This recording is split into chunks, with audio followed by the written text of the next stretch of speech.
احمدہ صلی علی رسولہ الکریم اما بعد فاعوذ باللہ من الشیطان الرجیم بسم اللہ الرحمن الرحیم رب اشرح لی صدری ویسر لی امری واحلل عقدۃ من لسانی یفقہوا قولی رب یسر ولا تعسر وتمم بالخیر۔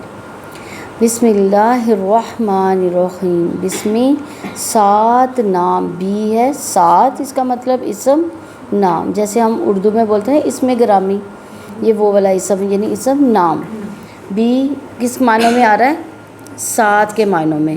یہ میں نے کل بتایا تھا یہ کیا چیز ہے؟ بی حروف جارہ ہے، یہ حروف جارہ ہے، یعنی اس کے بعد آنے والا جو اسم ہے وہ کس میں چلے جاتا ہے؟ جری حالت میں چلے جاتا ہے۔ تو اس میں دیکھیں اسم بھی جری حالت میں آ رہا ہے، اللہ کی ہا جری حالت میں آ رہی ہے، رحمان کی جو نون ہے وہ جری حالت میں ہے، رحیم کی جو میم ہے وہ جری حالت۔ یہ کس وجہ سے ہوا ہے؟ بی نے ان کو ایسے کر دیا، ٹھیک ہے۔ اللہ تعالیٰ کے، الرحمن وسیع رحمت والا، الرحیم نہایت رحم والا۔ اب اتنا جو ہے نا جملہ کمپلیٹ ہو رہا ہے بسم اللہ، یعنی شروع اللہ کے نام کے ساتھ، لیکن آگے جو ہے اللہ تعالیٰ نے اپنی صفات بیان کی ہے۔ اصل جو اللہ تعالیٰ کا نام ہے اللہ ہے، اور آگے جو ہے اس کے یعنی یہ ذاتی نام ہے اللہ تعالیٰ کا، اور رحمان رحیم جو ہے یہ صفاتی نام ہے۔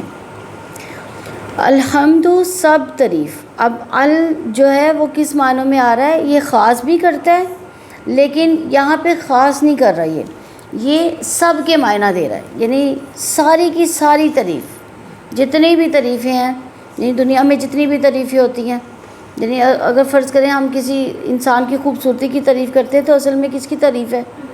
اللہ تعالیٰ کی۔ تو جتنی بھی تعریفیں سب اس تعریف میں شامل ہے۔ تو حمد کے معنی ہے تعریف، یہاں پہ تعریف لکھا ہوا ہے لیکن 2 معنی ہے حمد کے، تعریف پلس شکر، یعنی تعریف بھی ہے اور شکر بھی۔ کیونکہ اگر ہمارا کوئی انسان کام کرتا ہے تو ہم کیا کرتے ہیں؟ صرف یہاں اس کی تعریف کریں گے نا، یہاں اس کا شکریہ ادا کریں گے۔ 2 چیزیں ہو سکتی، ایک بار میں دونوں چیزیں نہیں ہو سکتی۔ لیکن دیکھیں عربی جو ہے نا اتنی وسیع زبان ہے کہ اس کا ایک جو لفظ ہے نا اس کا ڈبل بھی میننگ ہے، بعض کا 3 4 میننگ بھی ہیں۔ تو یہاں پہ حمد تعریف کے معنوں میں بھی آ رہا ہے اور شکر کے معنوں میں بھی آ رہا ہے۔ للہ اللہ تعالیٰ کے لیے، لام زیر یہ لی کے لیے، اللہ تعالیٰ، اور یہ دیکھیں یہ بھی جو لام زیر یہ لی ہے اس کے بعد اللہ جو ہے اللہ ہی آ رہا ہے۔ کیوں آ رہا ہے؟ یہ بھی حرف جارہ ہے، جیسے بی حرف جارہ تھا یہ لام زیر کے لی بھی حرف جارہ ہے، تو اس لیے اس نے اگلے آنے والے اسم کو کس میں کر دیا؟ جری حالت میں۔ یہ اسم کی پہچان ہے۔ اگر آپ اسم کی پہچان رکھنا چاہیے تو 3 چیزوں کو آپ دیکھیں، یا تو اس کے شروع میں الف لام لگے گا یا آخر میں تنوین لگے گی، یعنی 2 پیش 2 زیر یا 2 زبر، یہ تنوین ہوتی ہے۔ تو یا تو آخر میں تنوین ہوگی یا شروع میں الف لام ہوگا، یا حروف جارہ کے بعد آنے والا جو بھی ورڈ ہوگا وہ اسم ہوگا۔ رب بھی رب ہے یعنی پالنے والا، رب کہتے ہیں پالنے والے کو بھی، پرورش کرنے والے کو بھی، رزق دینے والے کو بھی، یعنی رب سارے معنوں میں آتا ہے۔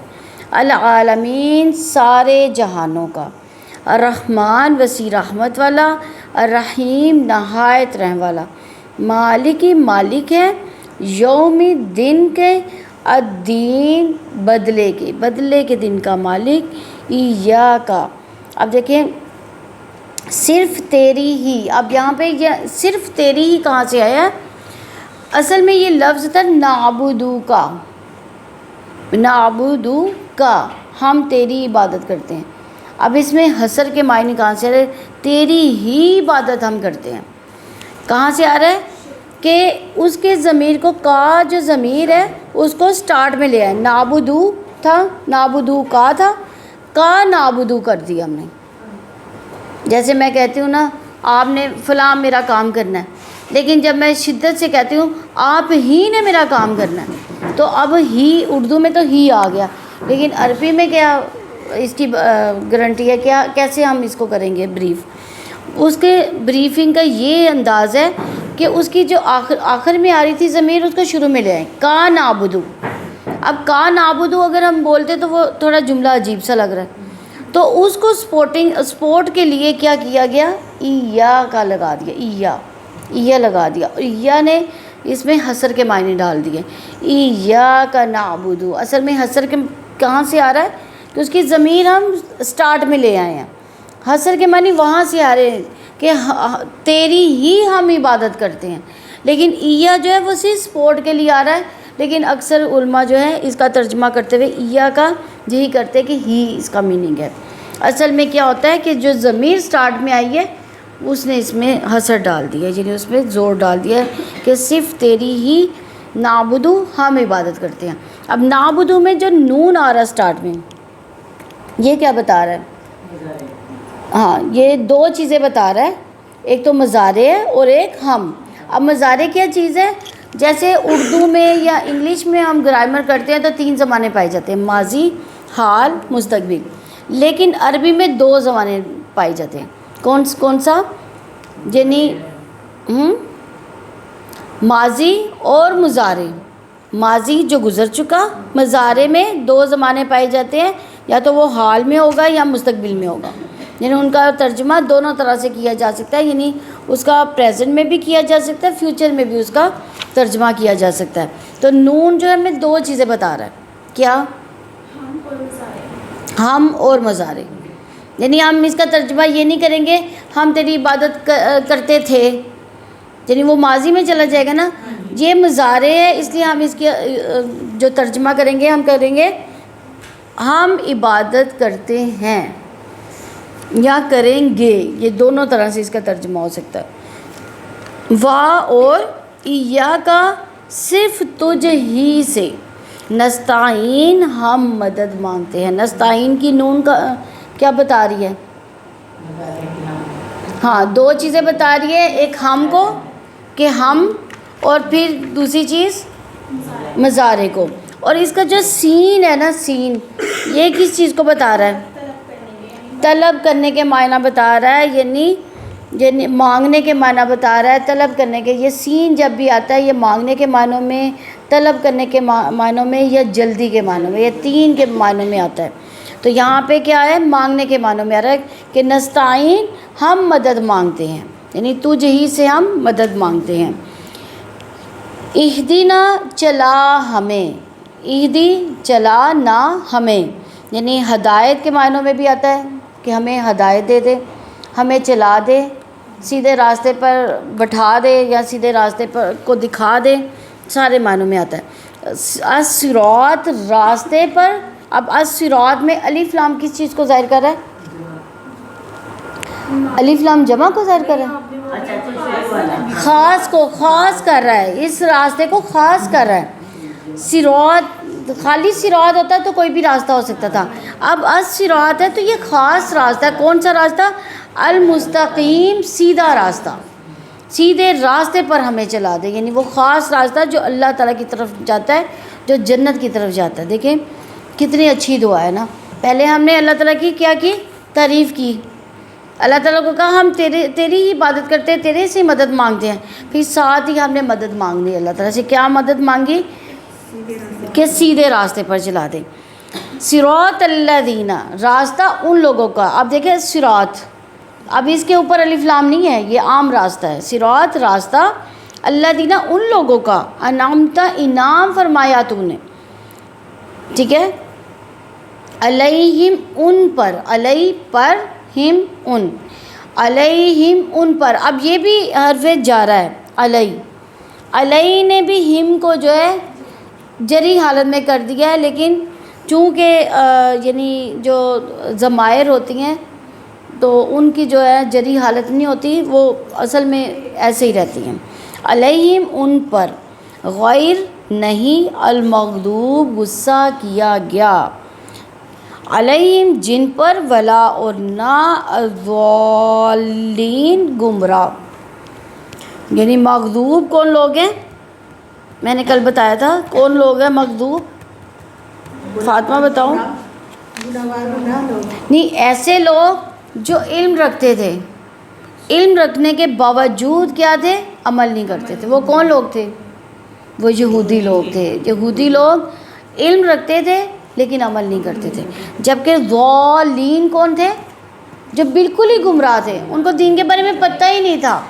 ان کے جو علماء جو ان کو بتا دیتے تھے بس وہ اسی پر رہتے تھے. تو وہ کون لوگ تھے؟ عیسائی لوگ تھے. مغضوب جو ہے وہ یہودی لوگ تھے، ضالین عیسائی لوگ تھے. عیسائی لوگ جو تھے وہ بالکل ہی گمراہ تھے، نہ ان کو اپنے دین کا پتہ تھا، نہ ہی وہ اس پر عمل کرتے تھے.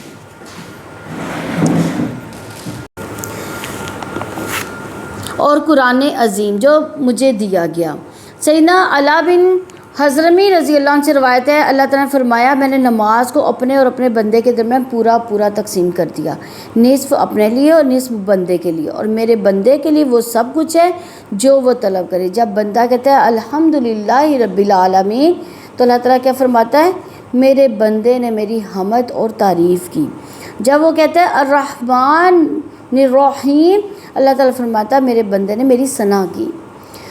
جب وہ کہتا ہے مالک یوم الدین تو اللہ تعالیٰ فرماتا ہے میرے بندے نے میری بڑائی بیان کی. اور جب وہ کہتا ہے ایاک نعبد و ایاک نستعین تو اللہ تعالیٰ فرماتا ہے یہ میرے اور میرے بندے کے درمیان مشترکہ ہے، یعنی میرے بندے کے لیے وہ کچھ ہے جو اس نے طلب کیا. جب اہدنا الصراط المستقیم سے ولضالین تک پڑھتا ہے تو اللہ تعالیٰ فرماتا ہے یہ میرے بندے کے لیے اور اس کے لیے وہ کچھ ہے جو اس نے مانگا ہے. تو ہم اس میں کیا مانگتے ہیں؟ سیدھا راستہ مانگتے ہیں. تو دیکھیں یہ ہم کتنی دفعہ قرآن نماز میں مانگتے ہیں؟ ہاں، یعنی 4 دفعہ صبح، اور اگر ہم پوری نماز پڑھتے ہیں تو یعنی سنتے بھی اگر شامل کرتے ہیں تو اگر خالی فرض دیکھے جائے جن سنتے تو صبح کی وہ فرض چھوڑنی ہی نہیں چاہیے. یعنی 4 دفعہ صبح، اور ظہر میں کتنی دفعہ؟ 12 دفعہ. 4 اور 12 کتنے ہو گئے؟ 16. پھر عصر میں 8 دفعہ، 16 اور 8 24 ہو گئے. 24 اور 7 31. اور عشاء میں یعنی 4 40. اور اگر اور مزید نوافل پڑھے تو اس سے بھی اوپر ہو جائے. یہ دیکھیں ہم کتنی مرتبہ اللہ تعالیٰ سے کیا مانگتے ہیں اتنی دفعہ کہ اللہ تعالیٰ ہمیں سیدھا راستہ دکھا دے، اللہ تعالیٰ ہمیں سیدھا راستہ دکھا دے. تو یہ ہو سکتا ہے کہ اللہ تعالیٰ جو نماز میں اتنی دفعہ مانگے تو اللہ تعالیٰ اس کو سیدھا راستہ نہ دکھائے؟ یہ ہو ہی نہیں سکتا. جو نماز پڑھتا ہے اللہ تعالیٰ ایک نہ ایک دن اس کو سیدھے راستے پہ لگا دیتا ہے انشاءاللہ. اس لیے کیا کرنا چاہیے پھر ہمیں؟ نماز نہیں چھوڑنی انشاءاللہ. کوئی چھوڑتا تو نہیں ہے؟ کون سی نماز چھوڑتی ہو؟ آج نہیں اٹھی، میں کل اٹھ رہی تھی. میں نے آپ کو بتایا ہوا ہے فجر میں اگر نہیں جاگ آتی نا، ظاہری بات ہے رمضان گیا ہے اور اس کے بعد عید گئی ہے اور ہم میں نا ایک سستی سی آ گئی ایک دم سے، کیونکہ ایک ادھم تھا نا روزوں میں کہ ادھر بھی جانا ہے، وہ بھی کرنا وہ بھی کرنا، اور ایک دم سے وہ سارا کچھ ختم ہو گیا. اور آج کل جو ہے نا اکثر ہی جو ہے نا فجر میں اٹھنا بھی مشکل ہو رہا ہے. لیکن آپ نے کیا کرنا ہے کہ جب آپ کو جاگ آئے اسی وقت نماز پڑھیں. پہلا کام آپ کا یہ ہونا چاہیے، کیونکہ اللہ تعالیٰ جتنا چاہتا ہے انسان اتنا ہی سوتا ہے. تو جب جاگ آتی ہے تو سب سے پہلے کیا کرنا ہے؟ نماز پڑھنی ہے. اور کون نماز چھوڑتا ہے؟ نہیں، فجر تو میں پڑھ لیتی ہوں. میں نے آج جیسے باقی نمازیں چھوڑتی ہوں؟ ساری پڑھتی. اچھا الحمدللہ. لیٹ ہو جاتی، لیٹ ہونے سے کوئی نہیں. عشاء کی تو ویسے بھی کہتے ہیں لیٹ ہی پڑھنی چاہیے، لیکن کوشش کر لینی چاہیے. لیکن کوشش کیا کرے فرض پڑھ لیا کرے، بھاگتے بھاگتے بے شک پڑھ لیا کرے. 4 فرض بس پڑھ لیا کرے. باقی نماز اب جتنی لیٹ پڑھیں گی اتنی افضل ہے. 4 فرض بس پڑھ. سارے کام کر لوں تو پھر میں بس اپنی نماز پڑھوں، کوئی مجھے بلائے نہ یا کوئی کام نہ مجھے یاد آ جائے یہ بھی کرنا وہ بھی کرنا، کیونکہ سارے رات کو وہ جب آپ کام ختم کریں گے نا تو کام تو کبھی بھی نہیں ختم ہی نہیں ہوتے. کام تو کہتے ہیں تم ادھر ہی رہو، میں نے تمہیں نہیں چھوڑنا. تم نے اگر میں نے تمہیں کاموں نے چھوڑ دیا تو تم تو نماز پڑھو گی، تم ادھر ہی آ جاؤ. جو ہے نا کام نہیں چھوڑیں گے. میری نماز لیٹ ہو جائے، بعض دفعہ ان کے پاپا مجھے کہتے ہیں اتنی لیٹ کر کے پڑھ رہی ہوں، اب تو دوسرا دن شروع ہو گیا. نہیں وہ تو ایسا کوئی نہیں ہے، رات کے کسی بھی پہر میں جو ہے نا ہاں پڑھ سکتے ہیں، کوئی ایسا مسئلہ نہیں ہے، لیکن کچھ یہ روٹین نہیں ہونی چاہیے. تو بس فرض پڑھ لیا کریں، صرف فرض پڑھ لیا کریں. طبیعت خراب یا کچھ اور آنکھ لگ جاتی ہے، بندہ سو جاتا ہے. آپ کوشش کیا کریں نا، جب عشاء کی اذان ہوئی ہے نا فوراً ہی آپ فرض پڑھ لیں. باقی کام آپ چھوڑ دیا کریں کہ میں نے ابھی نہیں کرنے، ابھی بعد میں کروں. باقی جو نماز ہے نا آپ چاہے 12 بجے پڑھیں، 1 بجے پڑھیں، سکون سے پڑھیں. 2 سنتے اور جب مرضی پڑھ لیں. ہاں جب مرضی پڑھ لیں، بس فرض پڑھ لیں. ہاں اسی وقت فرض پڑھ لیں. اچھا آگے ہے اعوذ باللہ من الشیطان الرجیم، میں پناہ مانگتی ہوں اللہ تعالیٰ کی شیطان مردود سے. اعوذ میں دیکھیں الف جو ہے نا، میں نے آپ کو بتایا نا مضارع کا نون میں نے ابھی آپ کو بتایا نا. اب یہ جو الف آ رہا ہے نا یہ بھی مضارع کا ہی ہے. الف جو ہے نا مضارع کا، اور میں کو ظاہر کر، وہ ہم کو ظاہر کر رہا تھا، ہم سے مراد سارے، ٹھیک ہے. اور یہ جو آؤ میں جو الف آ رہا ہے نا شروع کا، یہ میں یعنی میں متکلم کا صیغہ ہے، یعنی میں مرد بھی ہو سکتا ہے عورت بھی ہو سکتی ہے. یعنی دیکھیں دونوں طرح سے یہ لفظ استعمال ہو سکتا ہے. اعوذ میں پناہ مانگتا ہوں یا پناہ مانگتی ہوں، باللہ اللہ تعالیٰ کی. اب بھی جو ہے میں نے اب پہلے کس میں آیا، ہاں کے ساتھ کے معنوں میں. یہ بی جو ہے یعنی بدلے کے معنوں میں بھی آتا ہے، سے کے معنوں میں بھی آتا ہے، اور کے معنوں میں بھی آتا ہے. تو اب یہاں پہ کس معنوں میں آ رہا ہے، باللہ اللہ تعالیٰ کی کے معنوں میں آ رہا ہے. میں پناہ مانگتی ہوں اللہ تعالیٰ کی من الشیطان شیطان سے، الرجیم مردود یعنی مردود شیطان سے میں پناہ مانگتی ہوں. تو کس کی پناہ، ہم نے کس کی پناہ مانگی، اللہ تعالیٰ کی، اللہ تعالیٰ کی پناہ مانگی ہے. تو اعوذ باللہ میں جو پناہ یعنی میں پناہ مانگتی ہوں، قرآن مجید پڑھنے سے پہلے اعوذ باللہ پڑھنا کیوں ضروری ہے یہ بتائیں. ہاں یعنی قرآن مجید پڑھنے سے پہلے اعوذ باللہ پڑھنا اس لیے ضروری ہے کہ اللہ تعالیٰ نے اس کا قرآن پاک میں حکم دیا. ہاں ارشاد ربانی ہے فَإِذَا قَرَأْتُ الْقُرْآنَ فَاسْتَعِذْ بِاللَّهِ مِنَ الشَّيْطَانِ الرَّجِيمِ. پر جب آپ قرآن پڑھیں تو شیطان مردود سے اللہ تعالیٰ کی پناہ مانگے. تو یہ سورہ نحل کی 98 نمبر آیت ہے. تو اللہ تعالیٰ کے حکم پر جو ہے عمل پیرا کرنا واجب ہے. تو اس لیے ہمیں کیا کرنا چاہیے، اگر ہم درمیان میں سے قرآن پڑھیں تو کیا پڑھیں گے، بسم اللہ پڑھیں گے کہ اعوذ باللہ پڑھیں گے، اعوذ باللہ پڑھیں گے. نبی صلی اللہ علیہ وسلم نے بھی ہمیشہ اعوذ باللہ پڑھی. یہ کتاب ہمیں اللہ سبحانہ تعالیٰ کا راستہ بتاتی ہے. شیطان ہمیں اس راستے سے روکنا چاہتا ہے، اور صرف اللہ تعالیٰ ہی ہمیں اس کے شر سے بچا سکتا ہے. شیطان کے شر کو دور کرنا واجب ہے. الشیطان الرجیم شیطان مردود سے، یعنی شیطان ایک جن ہے جو انسان کا دشمن ہے. تو اس کے بارے میں اللہ رب العزت نے سورہ کہف میں بھی فرمایا وَإِذْ قُلْنَا لِلْمَلَائِكَةِ اسْجُدُوا لِآدَمَ فَسَجَدُوا إِلَّا إِبْلِيسَ، کہ جب اسے کہا گیا، جب ہم نے کہا فرشتوں سے کہ آدم کو سجدہ کرو تو انہوں نے کیا، مگر کس نے نہ کیا، ابلیس نے. کَانَ مِنَ الْجِنِّ فَفَسَقَ عَنْ أَمْرِ رَبِّهِ، وہ جنوں میں سے تھا چنانچہ اس نے اپنے رب کے حکم کی نافرمانی کی. أَفَتَتَّخِذُونَهُ وَذُرِّيَّتَهُ أَوْلِيَاءَ مِن دُونِي وَهُمْ لَكُمْ عَدُوٌّ، تو کیا تم میرے بجائے اسے اور اس کی اولاد کو دوست بناتے ہو، حالانکہ وہ تمہارے دشمن ہیں. بِئْسَ لِلظَّالِمِينَ بَدَلًا، ظالموں کے لیے بہت بڑا بدلہ ہے اس کے. شیطان کو آدم علیہ السلام کو سجدہ کرنے کے لیے کہا گیا تھا، تو اس نے کس وجہ سے نہیں کیا تھا سجدہ، حسد کی وجہ سے، تکبر کی وجہ سے اس نے انکار کیا. شیطان نے انسان کو گمراہ کرنے، فریب دینے اور وعدوں کے جال میں الجھانے کے لیے اللہ تعالیٰ سے اجازت مانگی. پھر شیطان انسان کو اللہ تعالیٰ کے راستے سے ہٹانے اور برائی پر آمادہ کرنے کے لیے مسلسل دشمنی اپنی وہ اس کی جاری و ساری ہے. یہ کب تک دشمنی رہے گی اس کی، قیامت تک، اور انسان کے آخری سانس تک اس کو جو ہے وہ ورگلاتا ہے. تو شیطان کو اللہ تعالیٰ نے رجیم اس لیے کہا کہ اللہ تعالیٰ کے حکم کی اطاعت کرنے سے اس نے انکار کیا تھا، اس لیے اللہ تعالیٰ نے اسے رجیم قرار دے دیا. تو شیطان اصل میں شین تو نون سے یہ نکلا ہے، تو اس کا مطلب دور ہو جانا۔ ایک بدصورت سام کو بھی جو ہے وہ شیطان کہا جا سکتا ہے، اس کے معنی جل جانے کے بھی آتے ہیں، شہید کے معنی جل جانا۔ اور وحشی اور سرکش لوگوں کو بھی شیطان کہا جاتا ہے، کہانوں نجومیوں کو بھی شیطان کہا جاتا ہے۔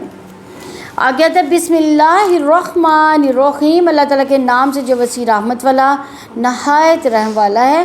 بسم اللہ، اللہ تعالیٰ کے نام سے، یعنی میں اللہ تعالیٰ کے ہر نام سے ابتدا کرتا ہوں۔ بسمی نام ہے اسم مفرد جو تمام اسماء حسنہ کے لیے استعمال ہوتا ہے۔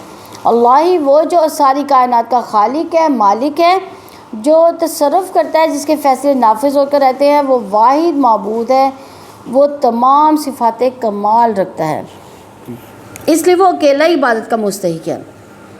الرحمن الرحیم، وسیع رحمت والا، نہایت رحم والا۔ الرحمن الرحیم جو ہے اللہ تعالیٰ کے نام ہے۔ اللہ تعالیٰ کی اسماء و صفات پر ایمان لانا واجب ہے۔ مثلا ہمارا ایمان ہے کہ اللہ سبحانہ تعالیٰ الرحمن ہے، الرحیم ہے اور رحمت کا مالک ہے۔ رحمت اس کی صفت ہے جس سے وہ مخلوق پر رحم کرتا ہے۔ تمام نعمتیں اللہ تعالیٰ کی رحمت کے اثار میں ہے۔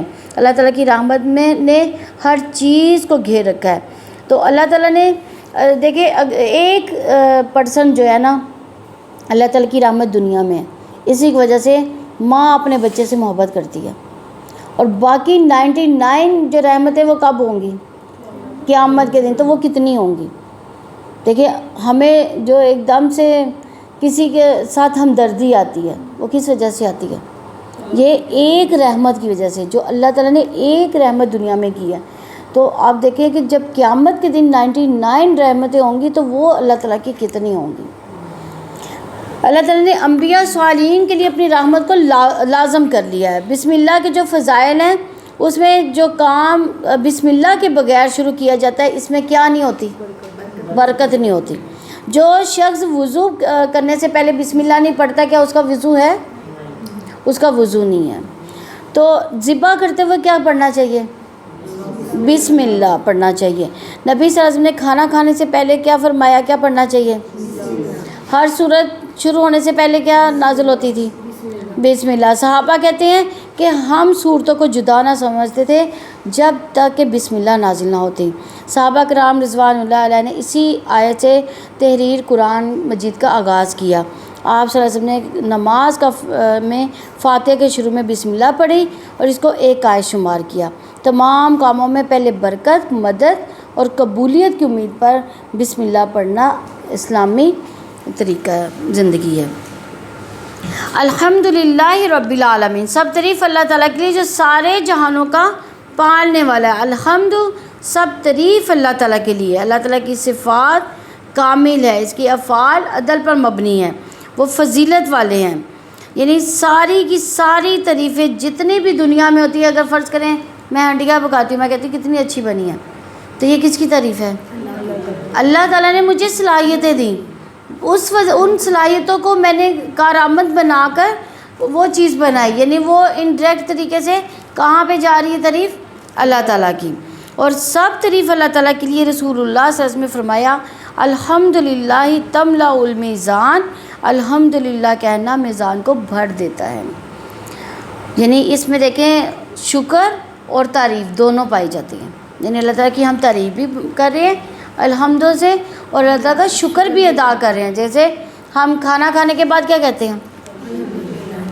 یعنی کیا کرتے ہیں؟ شکر کرتے ہیں اللہ تعالیٰ کا، اللہ تعالیٰ کی تعریف بھی بیان کرتے ہیں، اللہ تعالیٰ کا شکر بھی ادا کرتے ہیں۔ رب العالمین، جو سارے جہانوں کا پالنے والا ہے، یعنی جو رب ہے، معبود ہے، آقا، مالک، مختار کل، جو اپنی ملکیت میں تمام چیزوں کا تصرف رکھتا ہے، اور اللہ تعالیٰ کے سوا ساری مخلوق عالم ہے اور عالمین اس کی جمع ہے۔ مخلوق کے لیے اللہ تعالیٰ کی تربیت کی دو قسمیں ہیں۔ تربیت عامہ، یعنی یہ اللہ تعالیٰ نے پیدا کیا، اس نے رزق عطا کیا اور ان کی مصالح کی طرف رہنمائی کی، جن میں ان کی دنیا کی زندگی کی بقا تھی۔ یعنی ہمیں اللہ تعالیٰ نے یہ زندگی کے طریقے بتائے کہ کہاں سے ہم کیسے رزق حاصل کر سکتے ہیں۔ ہمیں کیا پتہ تھا؟ کشتی بنانی کس نے سکھائی تھی؟ کیوں سکھائی؟ تاکہ ہم ایک جگہ سے دوسری جگہ سامان تجارت لے جا سکیں۔ تو تربیت خاصہ جو تھی اللہ تعالیٰ کے اولیاء کے لیے خاص ہے. یہ اللہ تعالیٰ ایمان کے ذریعے تربیت کرتا ہے، ان تمام چیزوں کو دور کرتا ہے جو حق کے راستے پر چلنے نہیں دیتی، اور اسی تربیت پر ہر نیکی کی توفیق میں ملتی ہے. یعنی نیکی کی توفیق دینے والا کون ہے؟ اللہ تعالیٰ. اور برائی سے بچنے کی توفیق بھی کون دیتا ہے؟ اللہ تعالیٰ. صرف اللہ تعالیٰ ہی نے ساری مخلوق کو پیدا کیا، وہ اکیلا ہی تدبیر کرتا ہے، سارا عالم اس کا محتاج ہے.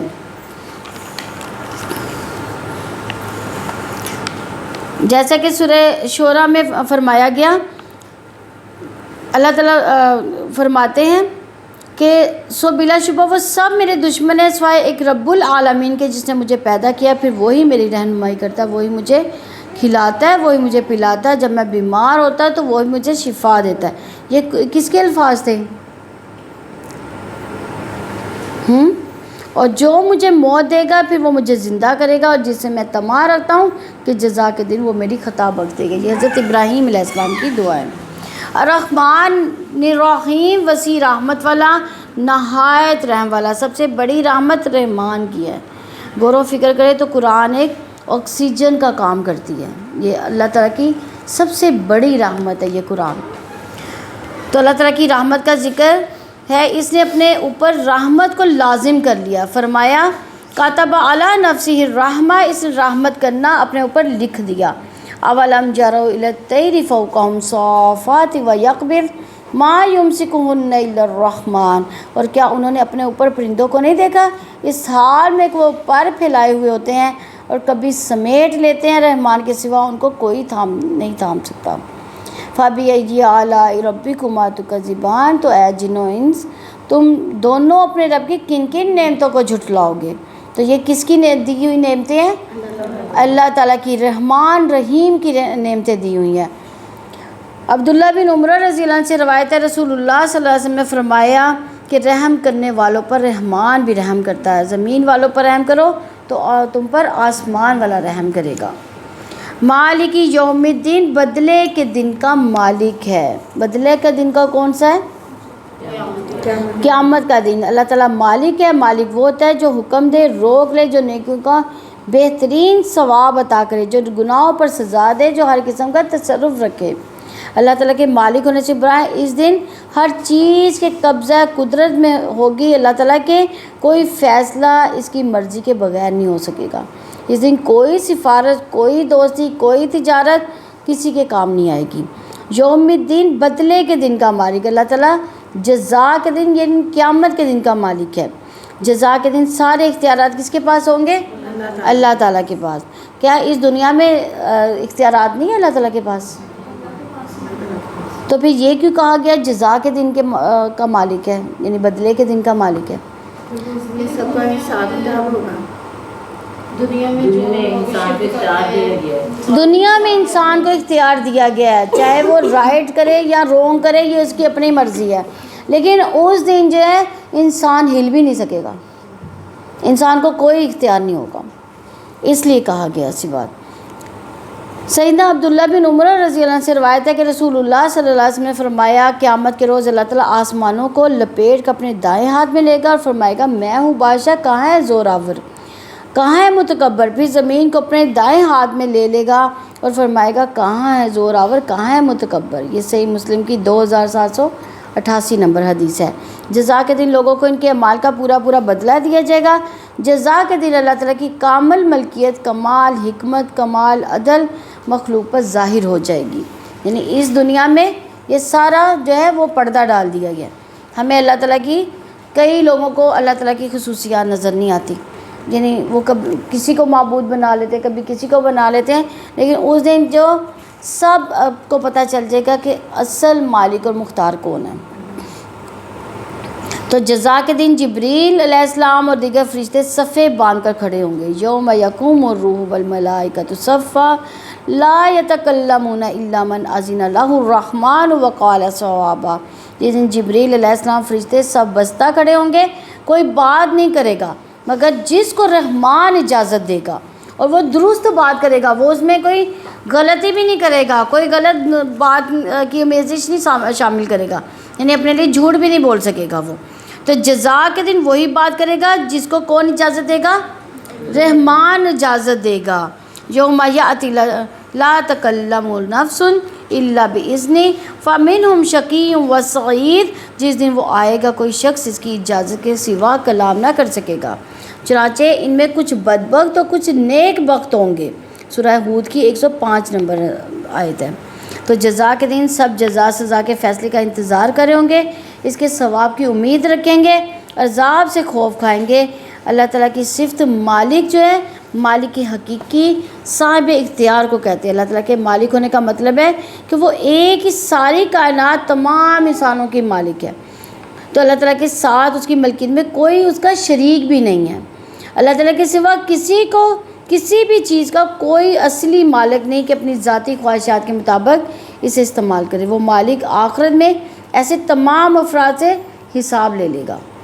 تو اللہ تعالیٰ رحمان ہے، پھر وہ سزا دے گا، اس لیے کہ دنیا میں تمام اعمال کا بدلہ نہیں دیا جا سکتا. یہ اللہ تعالیٰ کی رحمت کا تقاضا ہے کہ وہ انصاف اور عدل بھی کرے گا. یعنی دنیا میں کیوں نہیں اس کا بدلہ دیا جا سکتا؟ اب ایک شخص ہے، اس نے یعنی کہتے ہیں 4 قتل کیے ہیں.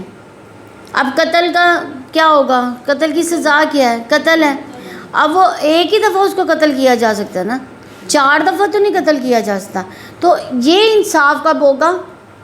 قیامت کے دن ہوگا.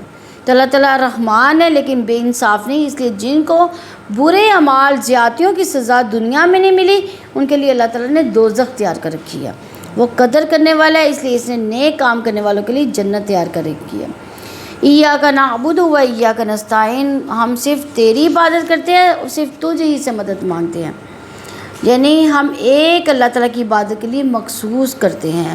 شیخ الاسلام امام ابن تیمیہ رحمہ اللہ عبادت کی تعریف یوں کرتے ہیں کہ عبادت ان تمام کاموں کے لیے جامع اسم ہے جنہیں اللہ تعالیٰ پسند کرتا ہے، ان سے محبت کرتا ہے، وہ اقوال ہوں ظاہری و باطنی افعال ہوں. ایاک نعبد میں دلیل ہے کہ اللہ تعالیٰ کے سوا کوئی معبود نہیں، کسی اور کا یہ حق ہی نہیں کہ اللہ تعالیٰ کے سوا کسی اور کی عبادت کی جائے. اس کی الوہیت اس کی عبادت کا تقاضا ہے، یہی اس کی توحید الوہیت کا ثبوت ہے. یعنی عبادت کا مستحق کون ہے؟ اللہ تعالیٰ، اس کے سوا کوئی عبادت کے لائق نہیں ہے. آیت کے اس حصے میں شرک سے نفرت کا اظہار ہے. دیکھیں ہم نماز میں شرک سے نفرت کر رہے ہیں، لیکن نماز کے بعد کیا ہوتا ہے؟ پھر شرک کرنا شروع کر دیتے ہیں. اللہ تعالیٰ ہمیں شرک والی لعنت سے بچائے. تو عبادت کو عبادت نہیں کہا جا سکتا جب تک کہ محمد رسول اللہ صلی اللہ علیہ وسلم کی مطابقت نہ ہو. اس کا مقصد اللہ تعالیٰ کی جو ہے رضا نہ ہو. یعنی یہ 2 چیزیں جو ہیں عبادت کے لیے لازم ملزوم ہیں. کون سی 2 چیزیں؟ ایک نبی صلی اللہ علیہ وسلم کی اطاعت، یعنی نبی صلی اللہ علیہ وسلم کے جو انہوں نے کام کیے دنیا میں یا انہوں نے کہے یا صحابہ کرام نے کیے تو انہوں نے منع نہیں کیا. اگر ایسے کام ہم کر رہے ہیں اور اس میں ہماری نیت کیا ہے؟ اللہ تعالیٰ کی رضا، یہ 2 کام لازم و ملزوم ہے. اگر ہماری طریقہ جو ہے نبی صلی اللہ علیہ وسلم کی سنت کے مطابق ہے لیکن اس میں اللہ تعالیٰ کی رضا شامل نہیں ہے تو کیا وہ کام ہمارا قابل قبول ہوگا؟ جیسے ایک جہاد کو ہی لے لیں. جہاد ہم کس لیے کرتے ہیں؟ اللہ تعالیٰ کی رضا کے لیے. اور جہاد کرنا جو ہے نبی صلی اللہ علیہ وسلم کی سنت کے مطابق بھی ہے. لیکن اگر ہمارا جہاد کرنے کا مقصد یہ ہو جائے کہ اچھا لوگ مجھے بہادر کہیں، اللہ کی رضا تو نہیں ہوئی نا اس میں. تو ہے تو نبی کی سنت تو پوری ہو رہی ہے لیکن اللہ کی رضا نہیں شامل ہو رہی اس میں، تو کیا وہ جہاد قابل قبول ہوگا؟ نہیں ہوگا. اگر ہم یہاں پہ دین سیکھنے آئے ہیں تو دین میں سیکھنے کے عمل میں ہماری رضا کیا ہونی چاہیے؟ اللہ تعالیٰ کی رضا. اگر ہم دین سیکھنے میں یہ کہیں کہ تاکہ محلے والے ذرا کہیں کہ اچھا یہ تو بڑا نیک بندہ ہے، یہ تو نا کتنی اچھی ہے، یہ تو قرآن سیکھنے جاتی ہے، اگر ہماری یہ رضا ہوئی تو پھر ہے تو نبی صلی اللہ علیہ وسلم کے طریقے کے مطابق کہ ہم علم کا جہاد کر رہے ہیں، ہے تو جہاد ہی ہے یہ بھی، لیکن اللہ تعالیٰ کی رضا شامل نہیں ہے اس میں، یہ تو ریاکاری ہو گئی. تو کیا وہ عمل قابل قبول ہوا؟ یہ دونوں چیزیں لازم اور ملزوم ہے. اگر آپ اپنے دیکھنا چاہتے ہیں کیا میں جو کام کر رہی ہوں وہ عبادت میں شامل ہے کہ نہیں، تو آپ اس کو کس کیٹیگری میں پرکھو گے؟ اس ترازو میں رکھ کے دیکھ لو، کیا وہ نبی کی سنت کے مطابق ہے؟ کیا اس میں اللہ تعالیٰ کی رضا شامل ہے کہ میری نیت کیا ہے؟ اگر تو یہ دونوں چیزیں اس میں شامل ہیں تو آپ سمجھ لیں کہ وہ عبادت ہے۔ اگر اس کیٹیگری میں نہیں آتا، اس میزان میں پورا نہیں آتا، نبی کی سنت سے ہٹ رہا ہے یا اللہ کی رضا سے ہٹ رہا ہے، تو پھر کیا ہوگا؟ وہ کام جو ہے وہ قابل قبول نہیں ہوگا۔ تو اس لیے عبادت کے لیے یہ دونوں چیزیں لازم ہیں۔ ایاک نعبد کی کیا بنیادیں ہیں؟ یعنی حافظ ابن قیم رحمہ اللہ لکھتے ہیں کہ ایاک نعبد کی دو عظیم بنیادیں ہیں، یعنی رسول کی اطاعت اور معبود کے لیے اخلاص، یہ دو چیزیں لازم ملزوم ہیں۔ معبود کے لیے اخلاص یہ کہ سارے اقوال و اعمال اس کے لیے ہو، عطا کرنا، روک لینا، اس کے لیے محبت، نفرت، اس کے لیے ظاہری اور باطنی معاملات اس کے لیے۔ کسی معاملے کی جزا انسانوں سے طلب نہ کی جائے، نہ اسے عزت چاہی جائے، نہ تعریف، نہ اس کی مزاحمت کا خوف رکھا جائے۔ جو لوگ سارے اعمال اللہ تعالیٰ کے لیے انجام دیتے ہیں وہ اللہ تعالیٰ کی عبادت کرتے ہیں۔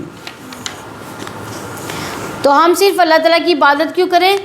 ہمیں اللہ تعالیٰ نے پیدا کیا ہے، تمام نعمتیں اس نے عطا کی ہیں، زندگی موت کے اختیارات کس کے پاس ہیں؟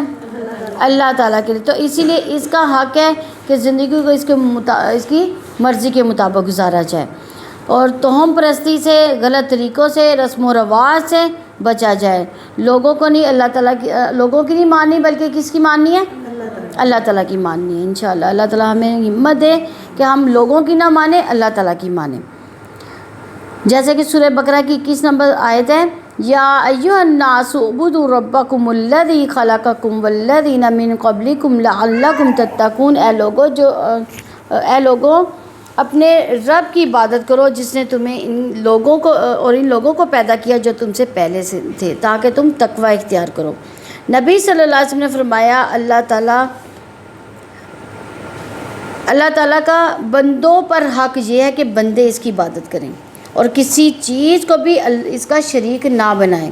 بندوں کا حق اللہ تعالیٰ پر یہ ہے کہ جب وہ اللہ تعالیٰ کا حق ادا کریں تب وہ انہیں عذاب نہ دیں۔ یہ جو ہے بندوں کا حق ہے۔ یہ بخاری کی 6500 نمبر حدیث ہے۔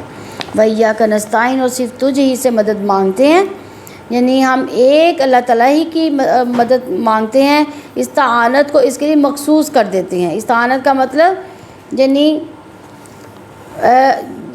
یعنی دکھ تکلیف دور جس سے کی جا سکے، یعنی اللہ تعالیٰ سے جب ہم مدد مانگتے ہیں تو اللہ تعالیٰ ہمارے دکھوں پر دعویٰ بنتا ہے، اور ہمیں اعتبار بھی ہوتا ہے، ہمیں اعتماد بھی ہے، بھروسہ بھی ہے کہ اللہ تعالیٰ سے اگر ہم مدد مانگیں گے تو ہماری مدد پوری ہو جائے گی۔ تو اللہ تعالیٰ کی عبادت کے قیام اور منافع کے حصول میں اور نقصان کے ازالے میں صرف اسی سے مدد کا طلبگار ہونا ابدی سعادت کا وسیلہ اور تمام برائیوں سے نجات کا ذریعہ ہے۔ بس نجات کا راستہ یہی کہ عبادت بھی صرف ایک اللہ تعالیٰ کی جائے اور مدد بھی صرف کس سے مانگی جائے؟ ایک اللہ تعالیٰ سے۔ سیدنا ابن عباس رضی اللہ عنہ فرماتے ہیں وَإِيَّاكَ نَسْتَعِينُ سے یہ مراد ہے کہ ہم تیری اطاعت اور اپنے تمام کاموں میں تجھے ہی سے مانگتے ہیں۔ اللہ تعالیٰ کے سوا کسی اور سے مدد مانگنا درست نہیں۔ صحیح حدیث سے ثابت ہے کہ رسول اللہ صلی اللہ علیہ وسلم نے فرمایا جب تم مدد مانگو تو اللہ تعالیٰ سے مانگو۔ اللہ تعالیٰ نے استعانت کو عبادت کا ذکر کیا، حالانکہ استعانت عبادت میں داخل ہے، اس وجہ سے کہ بندہ اپنی تمام عبادات میں اللہ تعالیٰ کی مدد کا محتاج ہے۔ اگر اللہ تعالیٰ اپنے بندے کی مدد نہ کرے تو بندہ اللہ تعالیٰ کے یعنی بتائے ہوئے راستے پر نہیں چل سکتا۔ تو اس لیے عبادت کا وسیلہ جو ہے استعانت ہے۔ اللہ تعالیٰ پر توکل کیے بغیر، اسے مدد مانگے بغیر عبادت جو ہے وہ ممکن ہی نہیں ہے۔ ہم نے یہاں پہ کیا کہا تھا اللہ تعالیٰ سے ایاک نعبد و ایاک نستعین، ہم تیری ہی عبادت کرتے ہیں، تجھ ہی سے مدد مانگتے ہیں۔ تو عبادت کے لیے ہم نے کس کو طلب کیا؟ اللہ تعالیٰ کو سے طلب کیا۔ تو استعانت کہتے ہیں نفع کے حصول اور ضرر کو دور کرنے کے لیے اللہ تعالیٰ پر بھروسہ کرنا، یقین رکھنا استعانت ہے کہ وہ ضرور اسے پورا کر دے گا۔ استعانت میں اس کی ساری قسمیں آ جاتی ہیں، مثلا توکل، تفویض، تسلیم وغیرہ۔ شریعت کی اصطلاح میں استعانت کا مطلب یہ ہے کہ ہر طرح کی عبادت، ہر کام میں اللہ تعالیٰ کی توفیق اور مدد مانگنا، یہ استعانت ہے۔ اہدنا الصراط المستقیم، ہمیں سیدھے راستے پر چلا۔ پھر ہم کیا مدد مانگتے ہیں اللہ تعالیٰ سے کہ اللہ تعالیٰ ہمیں سیدھے راستے کی رہنمائی دے دے، ہمیں سیدھے راستے کی توفیق عنایت فرما دے۔ صراط المستقیم وہ راستہ جو کہاں جاتا ہے؟ جنت تک جاتا ہے، جو جنت تک پہنچا دے، حق کی معرفت اور اس پر عمل کرنے کا نام ہے۔ صراط مستقیم وہ شریعت جس کو اللہ کے رسول صلی اللہ علیہ وسلم لے کر آئے۔ بندے کے لیے اپنی سعادت کا کوئی راستہ صراط مستقیم پر استقامت کے سوا نہیں، اور استقامت کے لیے کوئی راستہ رب العزت کی ہدایت کے بغیر نہیں، جیسے عبادت استعانت کے بغیر ممکن نہیں ہے۔ یعنی جب عبادت کیسے ہوگی؟ جب تک اللہ تعالیٰ سے استعانت کے ہم اللہ تعالیٰ سے مانگ رہے ہیں، اللہ تعالیٰ تو ہمیں ہماری مدد کر دے، یعنی ایاک نعبد و ایاک نستعین، ہم تیری ہی عبادت کرتے ہیں، تجھے ہی سے مانگتے ہیں، اور استعانت کے بغیر عبادت ہی نہیں ہے۔ یعنی ہم عبادت کیسے کر سکتے ہیں؟ ہم کہیں ہم اللہ تعالیٰ سے نہیں بھی عبادت کا طلب کریں گے تو ہم عبادت کر لیں گے، تو ایسا ممکن نہیں ہے۔ اللہ تعالیٰ سے مانگے، اللہ تعالیٰ تو ہمیں توفیق دے دے، اللہ تعالیٰ عبادتوں کی توفیق دے دے، نمازوں کی توفیق دے دے، نوافل کی توفیق دے دے، قرآن پڑھنے کی توفیق دے دے، اور اس کو سمجھنے اور اس پر عمل کی توفیق دے دے۔ اور جب ہم اللہ تعالیٰ سے مانگیں گے تو پھر اللہ تعالیٰ کیا کرے گا؟ ہمیں اس کی توفیق دے دے گا، پھر ہم عبادت کر سکیں گے۔ نبی صلی اللہ علیہ وسلم کیا دعا فرمایا کرتے تھے؟ اللہم الہمنی رشدی واعذنی من شر نفسی، اللہ میرے دل میں میری ہدایت ڈال دے اور مجھے میرے نفس کی برائی سے بچا لیجئے۔ دیکھیں نبی صلی اللہ علیہ وسلم تو ماشاءاللہ سے ان کو تو دنیا میں ہی جنت کی بشارت دے دی گئی تھی، تو پھر بھی وہ کیا دعا مانگ رہے ہیں کہ اللہ میرے دل میں میری ہدایت ڈال دے، کہ میرے دل میں ہدایت کا راستہ ڈال دے، اور میرے نفس کی برائی سے مجھے بچا لے۔ نفس جو ہے برائی کی طرف مائل کرتا ہے۔ صراط المستقیم سے مراد اسلام کا راستہ، اللہ تعالیٰ کی طرف جانے کا راستہ، جنت کی طرف جانے کا راستہ، جس پر چلنے کی دعوت تمام رسولوں نے دی، جس پر اس کے نیک بندے چلتے رہے، جو ہمیں اس کی رضا اور جنت تک لے جائے گا۔ سیدھا راستہ صرف اللہ تعالیٰ ہی دکھا سکتا ہے اور اس پر وہی چلا سکتا ہے۔ ہمیں صراط مستقیم کا علم دینے کے لیے اللہ تعالیٰ نے کیا بھیجے؟ انبیاء علیہ السلام بھیجے، کتابیں بھیجی، اور آخری رسول صلی اللہ علیہ وسلم کو بھیجا۔ انہوں نے علم بھی دیا، اس پر عمل پیرا ہو کر بھی دکھایا۔ ان کی ذات اور اس کے قائم کردہ نظام میں صراط مستقیم کا بہترین نمونہ ہے۔ کس میں؟ نبی صلی اللہ علیہ وسلم کی سیرت میں بہترین نمونہ ہے ہمارے لیے۔ صراط مستقیم کے لیے رہنمائی کرنے سے مراد یہ کہ تمام دینی معاملات میں علم و عمل کے اعتبار سے ہماری صحیح اور مکمل رہنمائی کیجیے۔ یہ دعا سب سے زیادہ جامع دعا ہے۔ انسان پر واجب ہے کہ اپنی ہر رکعت میں اس کے ذریعے سے اللہ تعالیٰ سے دعا کرے، کیونکہ وہ اس کا ضرورت مند ہے، اور دل کی حاضری کے ساتھ یہ دعا کیا کرے۔ کیا دعا کرنی ہے؟ اہدنا الصراط المستقیم، اہدنا الصراط المستقیم، کہ اللہ تعالیٰ ہمیں سیدھے راستے پر چلا دے، ہمیں سیدھے راستے پر کی ہدایت دے دے۔ صراط الذین انعمت علیہم غیر المغضوب علیہم ولا الضالین، ان لوگوں کے راستے پر جن پر تو نے انعام فرمایا، جن پر نہ غصہ کیا گیا نہ وہ گمراہ ہوئے۔ یعنی جن لوگوں پر تو نے انعام فرمایا، یا اللہ ان کے راستے پر ہمیں چلانا۔ صراط مستقیم کون سا راستہ ہے؟ انبیاء کا، شہداء کا، صدیقین کا، صالحین کا راستہ ہے۔ تو اللہ تعالیٰ کے راستے پر چلنے کے لیے ہدایت انعام ہے۔ تو انعمت علیہم، انعام یافتہ لوگوں سے مراد وہ لوگ جو اہل ہدایت تھے اور اس پر استقامت بھی انہوں نے رکھی، وہ لوگ جو اللہ تعالیٰ اس کے رسول صلی اللہ علیہ وسلم کی اطاعت کرتے ہیں، ان کے احکامات کو بجا لاتے ہیں، اس کے روکے ہوئے کاموں سے باز رہتے ہیں۔ یہ وہ راستہ ہے جس پر وہ لوگ چلے جن کو اللہ تعالیٰ نے انعام دیا۔ یعنی وہ کون لوگ تھے؟ انبیاء، شہداء، صدیقین، صالحین۔ اللہ تعالیٰ ہمیں بھی ان لوگوں میں شامل فرمائے۔ جیسے کہ سورہ نساء میں 69 نمبر آیت میں اللہ تعالیٰ فرماتے ہیں وَمَن يُطِعِ اللَّهَ وَالرَّسُولَ فَأُولَٰئِكَ مَعَ الَّذِينَ أَنْعَمَ اللَّهُ عَلَيْهِم مِّنَ النَّبِيِّينَ وَالصِّدِّيقِينَ وَالشُّهَدَاءِ وَالصَّالِحِينَ، اور جو اللہ تعالیٰ اس کے رسول کی اطاعت کرے گا تو وہ ان کے ساتھ ہوگے جن پر اللہ تعالیٰ انعام کیا، نبیوں پر، صدیقیوں پر، شہیدوں پر، صالحین میں سے،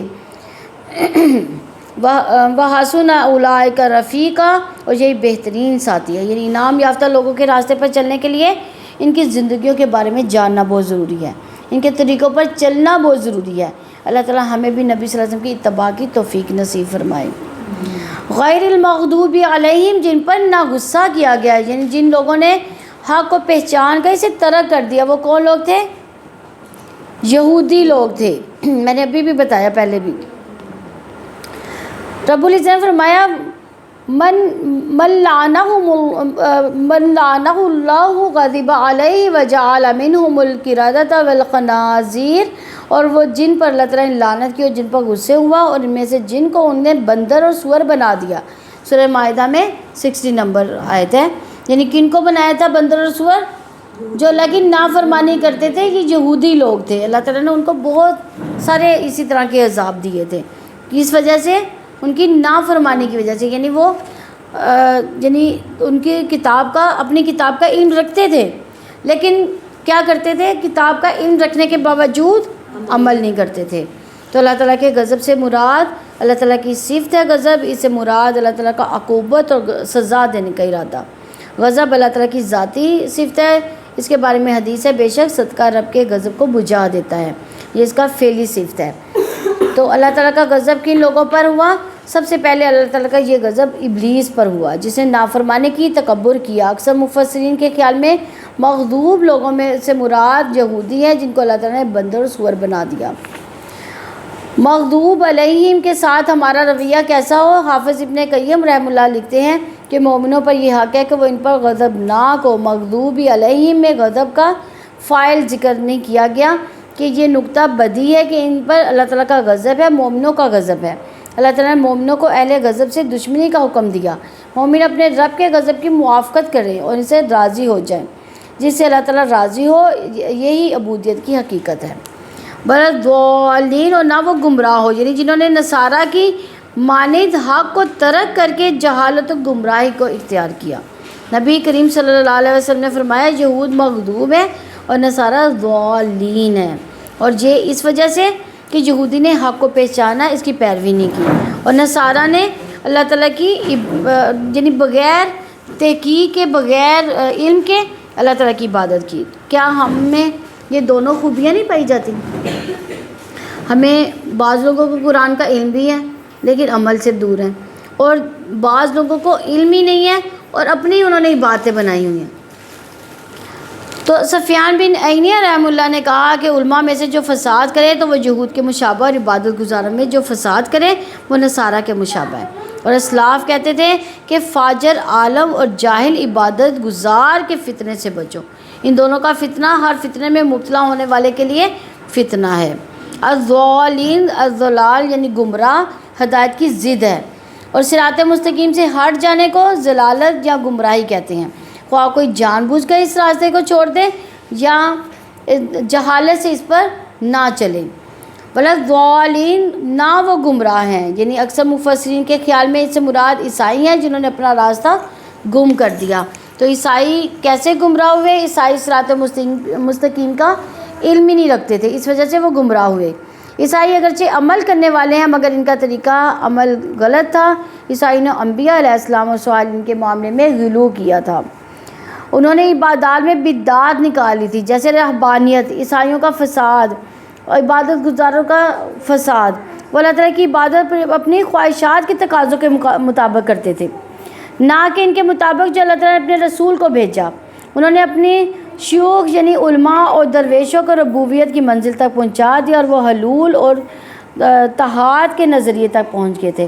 اس لیے نبی کریم صلی اللہ علیہ وسلم نے فرمایا مجھے میرے مقام سے نہ بڑھاؤ، جیسے عیسائیوں نے سیدنا عیسیٰ علیہ السلام کو ان کے مقام سے بڑھا دیا تھا۔ یہ کون کہہ رہے ہیں؟ نبی صلی اللہ علیہ وسلم فرما رہے ہیں کہ مجھے میرے مقام سے اعلیٰ رتبے تک نہ لے کے جاؤ، جتنا میرا مقام ہے وہی رہنے دو۔ عیسائیوں نے کیا کیا تھا؟ حضرت عیسیٰ کو ان کا اونچا مقام دے دیا تھا۔ سیدنا زید بن ارقم رضی اللہ عنہ سے روایت ہے رسول اللہ صلی اللہ علیہ وسلم نے فرمایا سنو میں تم میں دو چیزیں چھوڑے جا رہا ہوں، ان میں سے ایک اللہ تعالیٰ کی کتاب جو اللہ تعالیٰ کی رسی ہے، جو اس کی پیروی کرے گا ہدایت پر ہوگا، اور جسے چھوڑے گا گمراہ ہو جائے گا۔ مسلم کی 6228 نمبر حدیث ہے۔ الحمدللہ یہ ہماری آج سورہ فاتحہ کمپلیٹ ہوئی۔ اللہ تعالیٰ ہمیں اس کو سمجھنے اور اس میں عمل کی توفیق عنایت فرمائے۔